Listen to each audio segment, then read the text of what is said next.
பத்திரமா பொண்டாட்டி பேச்ச தனியாக கேட்டுக்குவான். ஆண்கள்கிட்ட அந்த புத்திசாலித்தனம் அப்போ இருந்துச்சு. இதை உண்மைன்னு நம்பிக்கிட்டு இந்த ஜெனரேஷன் ஆம்பளைங்களாம் எங்கள் அப்பா ரொம்ப வீரன், எங்கள் அம்மா பேச்ச கேட்கவே மாட்டான்னு நினச்சிக்கிட்டு இருக்காங்க. நடுகாலில் வந்து நின்று நம்ம அப்பா நான் என்ன முடிவெடுத்திருக்கேன் அப்படின்னு சொன்னாலே அம்மா என்ன முடிவு பண்ணியிருக்காங்கன்னா அப்படின்னு தான் அர்த்தம். அனௌன்ஸ்மெண்ட் மட்டும்தான் ஆம்பளை. மனிதனிலும் சரி மிருகத்திலும் சரி எப்போதுமே ஒரு பெண்ணினுடைய முகம் கோணிய பிறகு ஆணால் முடிவெடுக்கவே முடியாது. ஆண் பலசாலியே கிடையாது.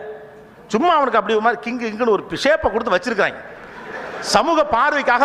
அதுதான் உளவியலே. நீங்கள் மிக பயங்கரமாக பயந்து போயிருக்கிற ஒரு தருணத்தில் பெண் அசால்ட்டா ஒரு விஸ்வரூபம் எடுப்பா. அதான் பெண். நீங்கள் விழுந்து தடுமாறி இதற்கு மேல் வாழ வழியில்லை என்கிற இடத்துல அசால்ட்டா விடுங்க அதெல்லாம் பார்த்துக்கலாம் அப்படின்னு ஒரே வார்த்தையில் பெண் சொல்லுவான். ஒரே வார்த்தையில் சொல்லுவான்.